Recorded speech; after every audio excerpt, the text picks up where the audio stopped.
के इस वीडियो में हम लोग एक क्लासिकल यूनानी दवा के बारे में बात करेंगे जिसका इस्तेमाल खास तौर पर सर्दियों में और सीनियर सिटीजन्स के लिए बहुत फायदेमंद होता है।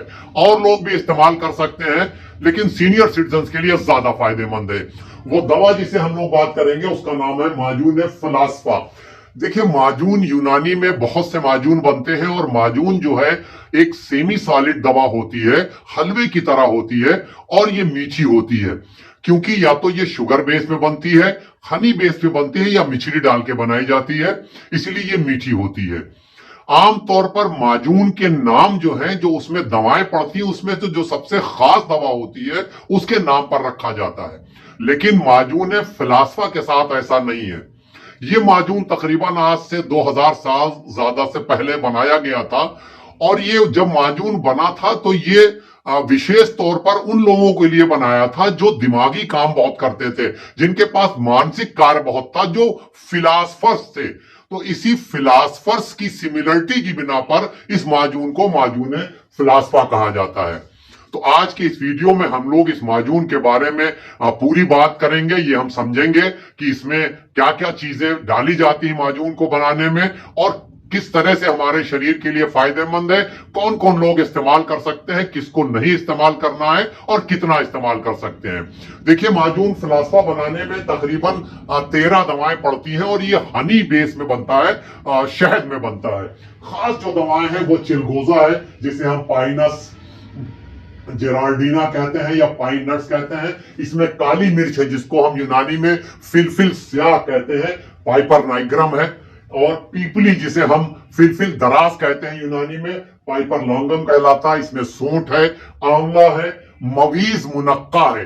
देखिए, हम लोग आमतौर पर मुनक्का लेने जाते हैं, मुनक्का की बात करते हैं, लेकिन वो जो फल है उसका एक्चुअल नाम है मवीज। मुनक्का उसकी प्रॉपर्टी है, जब किसी फल में से बीज निकाल देते हैं तो हम उसे मुनक्का कहते हैं। तो मवीज मुनक्का है इसमें। इसके अलावा कैमोमिला यानी बाबूना की जड़ है, बाबूना के बीज हैं, दालचीनी है। तो कुल मिला के 13 दवाएं हैं और हनी बेस में बनती है। नर्वाइन टॉनिक है, एजेड लोगों के लिए, जो उनके न्यूरोलॉजिकल प्रॉब्लम्स है उनके लिए बहुत बेनिफिशियल है। आपके दिमाग को मजबूत करता है, आपकी याददाश्त को बढ़ाता है। आपकी नर्व की कमजोरी की वजह से अगर पूरी बॉडी में आपके मसल्स वीक हो रहे हैं, उसमें दर्द हो रहा है, आपकी कमर में दर्द है, आपको बार बार भूल जाने की बीमारी है, डिप्रेशन है, नींद नहीं ठीक से आ रही है, इस तरह की तमाम बीमारियों में माजून फलास्फा बहुत फायदेमंद है। एक और कंडीशन होती है जिसे हम कहते हैं यूरिन इनकॉन्टिनेंस, यानी पेशाब के ऊपर अपना होल्ड नहीं रह जाता है, जरा से खांसने बोलने में या पेशाब निकल जाता है। और मेल फीमेल दोनों के साथ ये परेशानी हो सकती है और थोड़ा एज बढ़ने के साथ ज्यादा होती है क्योंकि हमारी जो पेल्विक फ्लोर मसल्स है वो कमजोर हो जाती हैं। तो इस माजून के इस्तेमाल से यूरिन इनकॉन्टिनेंस वाली प्रॉब्लम जो है, ये जो परेशानी है पेशाब निकल जाने वाली, इसमें भी बहुत आराम मिलता है।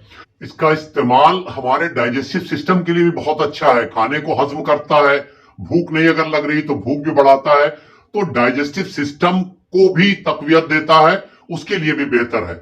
इसके अलावा एक बोनस पॉइंट है कि मेल्स में इस माजून के इस्तेमाल से उनकी सेक्सुअल एबिलिटी भी बढ़ती है, प्रीमेच्योर एजुकुलेशन जैसी तकलीफ दूर होती है। तो इस दवा का इस्तेमाल कौन कौन कर सकता है और कितनी डोज में लेना है?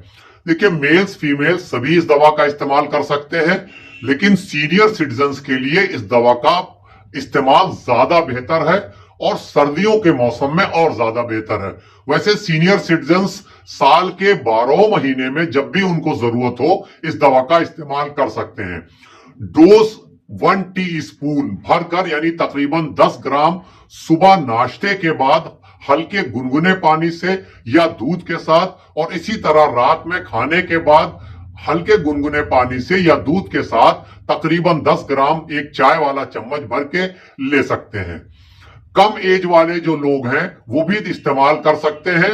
उनके लिए बेहतर यह है कि वो सर्दियों के मौसम में ही इस्तेमाल करें और डोज थोड़ा कम इस्तेमाल करें। बहुत छोटे बच्चों को नहीं देना है और बड़े बच्चे इस्तेमाल कर सकते हैं। जो पढ़ने वाले बच्चे हैं, जो दिमागी काम करने वाले हैं, वो इस्तेमाल कर सकते हैं।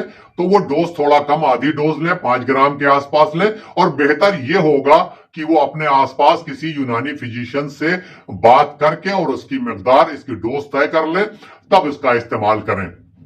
किनको नहीं लेना है, देखिए बहुत छोटे बच्चों को, जैसा मैंने बताया, आपके 5 साल से छोटे बच्चों को नहीं देना है, प्रेग्नेंट लेडीज को नहीं लेना है, वो महिलाएं, वो औरतें जो अपने बच्चों को दूध पिला रही हैं, उनको नहीं लेना है।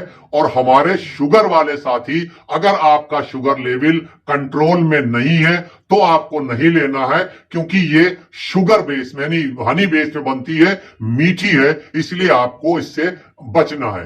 बाकी सारे लोग इसका इस्तेमाल कर सकते हैं, लेकिन सीनियर सिटीजन्स इसका फायदा जरूर उठाएं, खास तौर पर इस सर्दियों के मौसम में अपनी तमाम परेशानी के लिए, चाहे वो न्यूरोलॉजिकल परेशानी हो, चाहे मस्कुलर परेशानी हो, जोड़ों का दर्द हो, कमर का दर्द हो, पेशाब की दिक्कत हो, हाजमे की खराबी हो, मूड जो ठीक ना रहना हो, नींद आने वाली, इन तमाम परेशानियों में इस दवा उनके लिए बहुत बेनिफिशियल है, बहुत फायदेमंद है। तो आप इस मौसम में इस यूनानी की इस बेहतरीन दवा का फायदा जरूर उठाइए। आपसे ये रिक्वेस्ट कि अगर अभी तक आपने इस चैनल को सब्सक्राइब ना किया हो तो प्लीज इस चैनल को सब्सक्राइब करिए और बेल आइकन जरूर प्रेस कर लीजिए, जिससे आने वाले हर नई वीडियो की नोटिफिकेशन सबसे पहले आप तक पहुंचे।